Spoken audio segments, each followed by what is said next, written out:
आज देश वीर बाल दिवस मना रहा है। अभी वंदे मातरम की इतनी सुंदर प्रस्तुति हुई है। आपकी मेहनत नजर आ रही है। साथियों,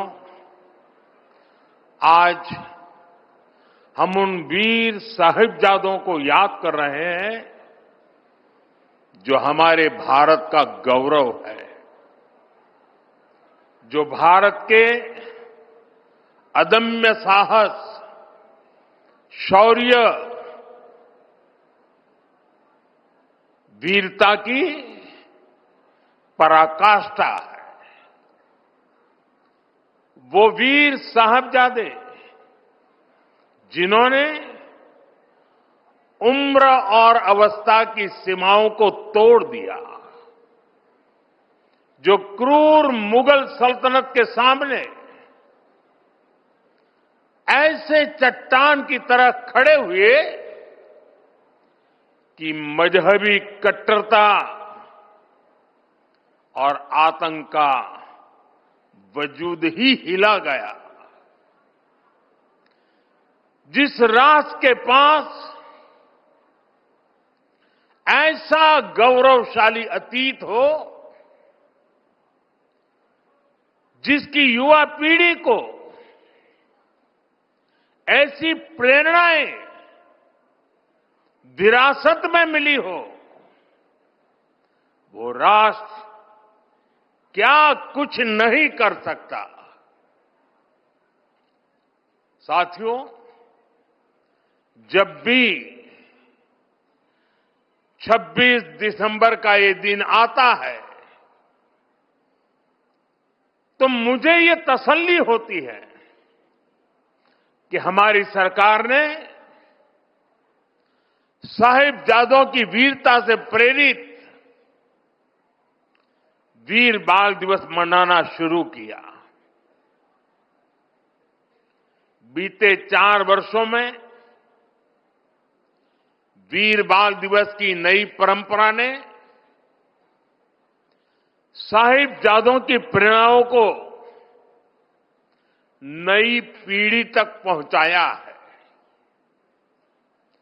वीर बाल दिवस ने साहसी और प्रतिभावान युवाओं के निर्माण के लिए एक मंच भी तैयार किया है। हर साल जो बच्चे अलग अलग क्षेत्रों में देश के लिए कुछ कर दिखाते हैं, उन्हें प्रधानमंत्री राष्ट्रीय बाल पुरस्कार से सम्मानित किया जाता है। इस बार भी देश के अलग अलग हिस्सों से आए 20 बच्चों को ये पुरस्कार दिए गए हैं। ये सब हमारे बीच में है। अभी उनसे काफी गप्पे गोष्ठी करने का मौका मिला और इनमें से किसी ने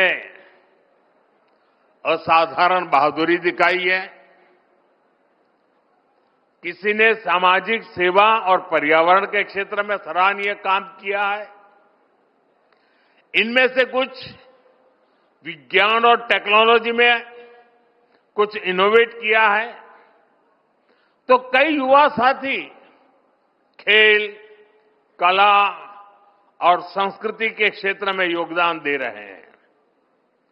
मैं इन पुरस्कार विजेताओं से कहूंगा, आपका ये सम्मान आपके लिए तो है ही, ये आपके माता पिता का, आपके टीचर्स और मेंटर्स का, उनकी मेहनत का भी सम्मान है। मैं पुरस्कार विजेताओं को और उनके परिवारजनों को उज्जवल भविष्य के लिए अनेक अनेक शुभकामनाएं देता हूं।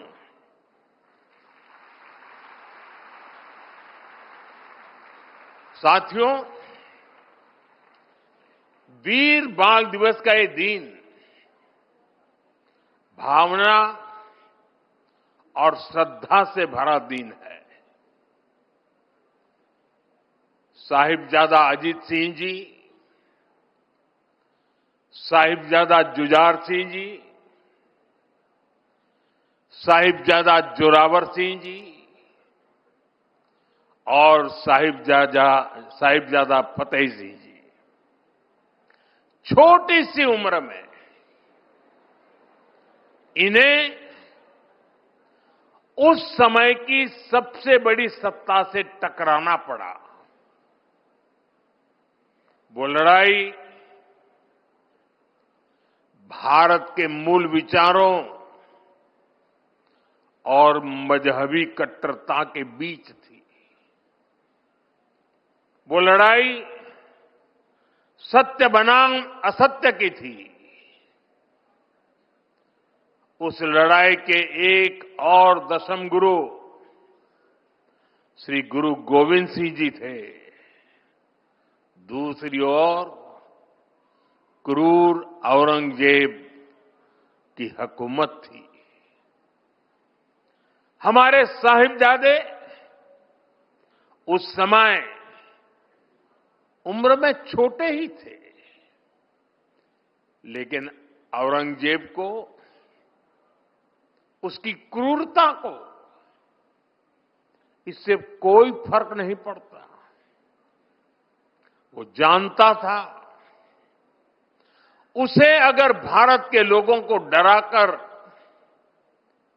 उनका धर्मांतरण कराना है तो इसके लिए उसे हिंदुस्तानियों का मनोबल तोड़ना होगा, और इसलिए उसने साहिबजादों को निशाना बनाया। लेकिन साथियों, औरंगजेब और उसके सिपाह सालार भूल गए थे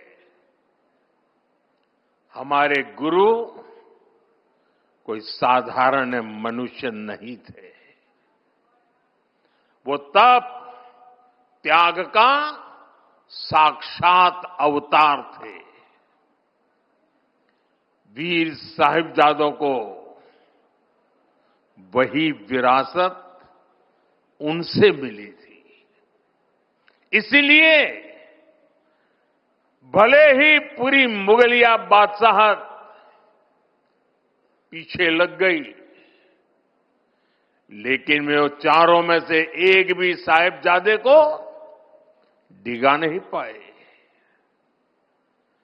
साहिबजादा अजीत सिंह जी के शब्द आज भी उनके हौसले की कहानी कहते हैं। नाम का अजीत हूं, नाम का अजीत हूं, जीता ना जाऊंगा, जीता भी गया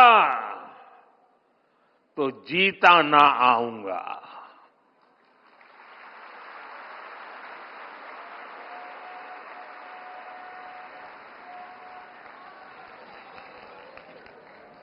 साथियों, कुछ दिन पूर्व ही हमने श्री गुरु तेग बहादुर जी को उनके 350वें बलिदान दिवस पर याद किया। उस दिन कुरुक्षेत्र में एक विशेष कार्यक्रम भी हुआ था। जिन साहिबजादों के पास श्री गुरु तेग बहादुर जी के बलिदान की प्रेरणा हो, वो मुगल अत्याचारों से डर जाएंगे, ये सोचना ही गलत था। साथियों, माता गुजरी, श्री गुरु गोविंद सिंह जी और चारों साहिबजादों की वीरता और आदर्श आज भी हर भारतीय को ताकत देते हैं, हमारे लिए प्रेरणा है। साहिबजादों के बलिदान की गाथा देश में जन जन की जुबान पर होनी चाहिए थी।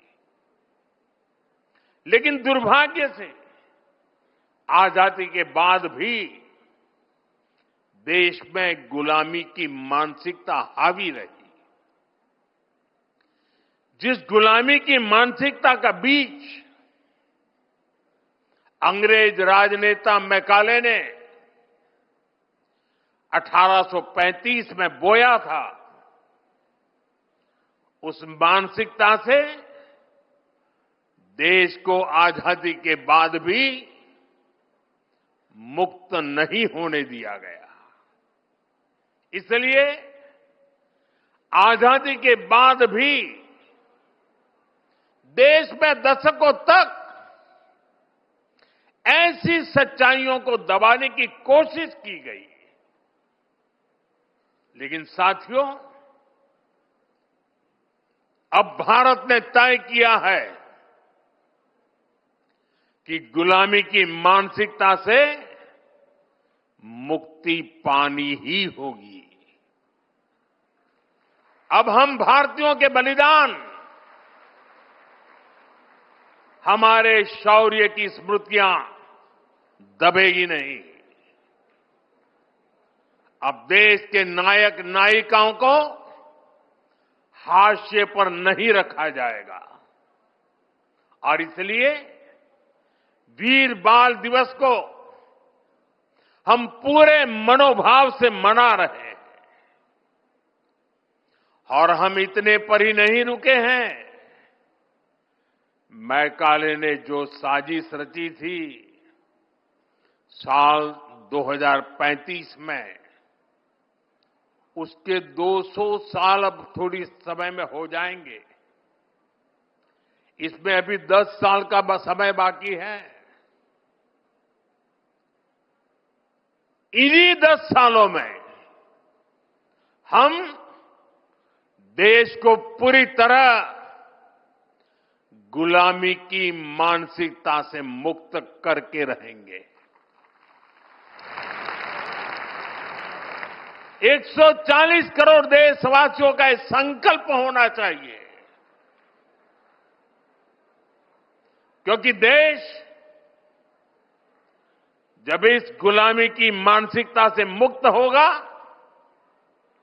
उतना ही स्वदेशी का अभिमान करेगा, उतना ही आत्मनिर्भरता की दिशा में आगे बढ़ेगा। साथियों, गुलामी की मानसिकता से मुक्ति के इस अभियान की एक झलक कुछ दिन पहले हमारे देश की पार्लियामेंट में भी दिखाई दी है। अभी संसद के शीतकालीन सत्र में सांसदों ने हिंदी और अंग्रेजी के अलावा दूसरी भारतीय भाषाओं में लगभग 160 भाषण दिए। करीब 50 भाषण तमिल में हुए, 40 से ज्यादा भाषण मराठी में हुए, करीब 25 भाषण बांग्ला में हुए। दुनिया की किसी भी संसद में ऐसा दृश्य मुश्किल है। ये हम सब के लिए गौरव की बात है। भारत की इस लैंग्वेज डायवर्सिटी को भी मैकाले ने कुचलने का प्रयास किया था। अब गुलामी की मानसिकता से मुक्त होते हमारे देश में भाषाई विविधता हमारी ताकत बन रही है। साथियों, यहां मेरा युवा भारत संगठन से जुड़े इतने सारे युवा यहां उपस्थित हैं। एक तरह से आप सभी जैन जी हैं।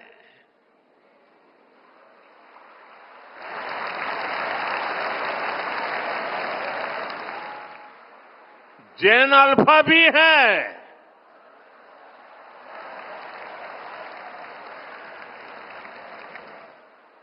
आपकी जनरेशन ही भारत को विकसित भारत के लक्ष्य तक ले जाएगी।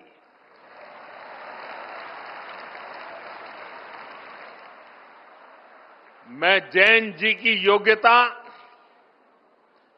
आपका आत्मविश्वास देखता हूं, समझता हूं और इसलिए आप पर बहुत भरोसा करता हूं।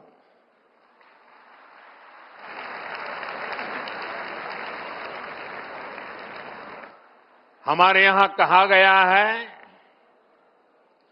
बालादपि ग्रहीतव्यम युक्त मुक्तम मनीषी भी, अर्थात अगर छोटा बच्चा भी कोई बुद्धिमानी की बात करे तो उसे ग्रहण करना चाहिए।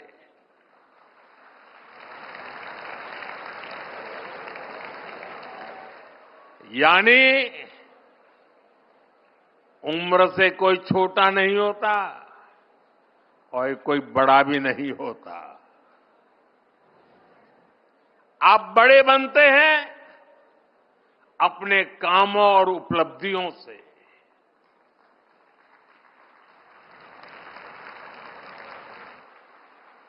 आप कम उम्र में भी ऐसे काम कर सकते हैं कि बाकी लोग आपसे प्रेरणा लें। आपने करके दिखाया है, लेकिन इन उपलब्धियों को अभी केवल एक शुरुआत के तौर पर देखना है। अभी आपको बहुत आगे बढ़ना है।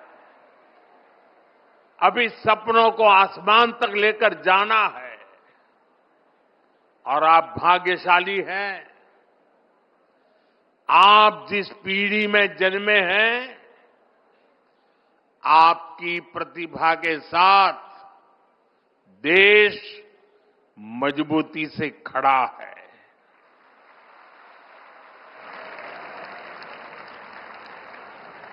पहले युवा सपने देखने से भी डरते थे, क्योंकि पुरानी व्यवस्थाओं में ये माहौल बन गया था कि कुछ अच्छा हो ही नहीं सकता। चारों तरफ निराशा निराशा के वातावरण बना दिया गया था। लोगों को यहां तक लगने लगा कि भाई मेहनत करके क्या फायदा है। लेकिन आज देश टैलेंट को, प्रतिभा को खोजता है, उन्हें मंच देता है। उनके सपनों के साथ 140 करोड़ देशवासियों की ताकत लग जाती है। डिजिटल इंडिया की सफलता के कारण आपके पास इंटरनेट की ताकत है, आपके पास सीखने के संसाधन है। जो साइंस, टेक और स्टार्टअप वर्ल्ड में जाना चाहते हैं, उनके लिए स्टार्टअप इंडिया जैसे मिशन है। जो स्पोर्ट्स में आगे बढ़ रहे हैं, उनके लिए खेलो इंडिया मिशन है। अभी 2 ही दिन पहले मैंने सांसद खेल महोत्सव में भी हिस्सा लिया। ऐसे तमाम मंच आपको आगे बढ़ाने के लिए हैं। आपको बस फोकस रहना है और इसके लिए जरूरी है कि आप शॉर्ट टर्म पॉपुलैरिटी की चमक दमक में न फंसें।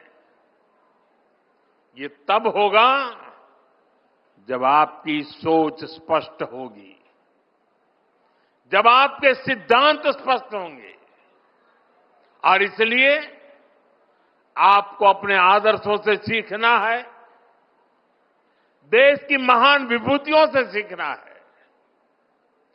आपको अपनी सफलता को केवल अपने तक सीमित नहीं मानना है। आपका लक्ष्य होना चाहिए, आपकी सफलता देश की सफलता बननी चाहिए। साथियों, आज युवाओं के सशक्तिकरण को ध्यान में रखकर नई पॉलिसी बनाई जा रही है। युवाओं को राष्ट्र निर्माण के केंद्र में रखा गया है। मेरा युवा भारत ऐसे प्लेटफॉर्म के माध्यम से युवाओं को जोड़ने, उन्हें अवसर देने और उनमें लीडरशिप स्किल विकसित कराने का प्रयास किया जा रहा है। स्पेस इकोनॉमी को आगे बढ़ाना, खेलों को प्रोत्साहित करना, फिनटेक और मैन्युफैक्चरिंग सेक्टर को विस्तार देना, स्किल डेवलपमेंट और इंटर्नशिप के अवसर तैयार करना, इस तरह के हर प्रयास के केंद्र में मेरे युवा साथी ही है।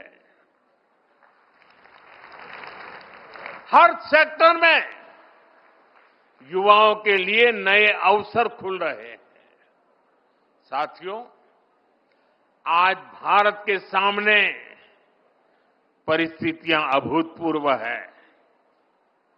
आज भारत दुनिया के सबसे युवा देशों में से एक है। आने वाले 25 वर्ष भारत की दिशा तय करने वाले हैं। आजादी के बाद शायद पहली बार ऐसा हुआ है कि भारत की क्षमताएं, भारत की आकांक्षाएं और भारत से दुनिया की अपेक्षाएं तीनों एक साथ मिल रही है।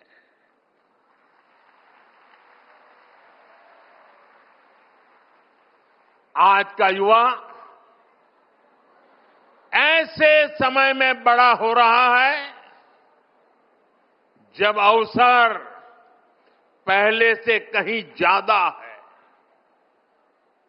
हम भारत के युवाओं की प्रतिभा, आत्मविश्वास और नेतृत्व क्षमता को बेहतर मौके देने के लिए प्रतिबद्ध है।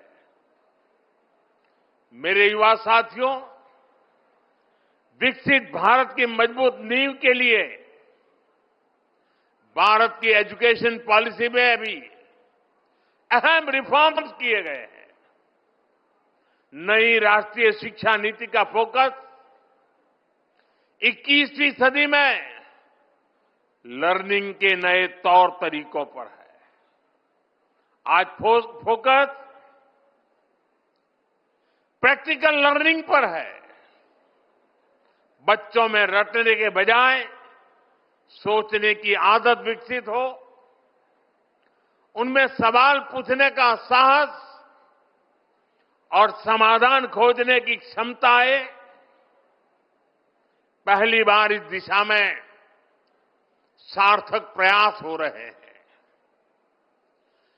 Multi disciplinary studies, skill based learning, sports को बढ़ावा और टेक्नोलॉजी का उपयोग, इनसे स्टूडेंट्स को बहुत मदद मिल रही है।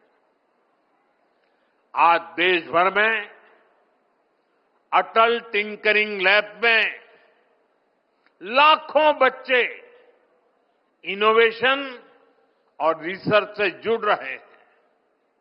स्कूलों में ही बच्चे रोबोटिक्स, एआई, सस्टेनेबिलिटी और डिजाइन थिंकिंग से परिचित हो रहे हैं। इन सारे प्रयासों के साथ ही राष्ट्रीय शिक्षा नीति में मातृभाषा में पढ़ाई का विकल्प दिया गया है। इससे बच्चों को पढ़ाई में आसानी हो रही है, विषयों को समझने में आसानी हो रही है। साथियों, वीर साहिबजादों ने ये नहीं दिखा था कि रास्ता कितना कठिन है। उन्होंने ये देखा था कि रास्ता सही है या नहीं है। आज उसी भावना की आवश्यकता है। मैं भारत के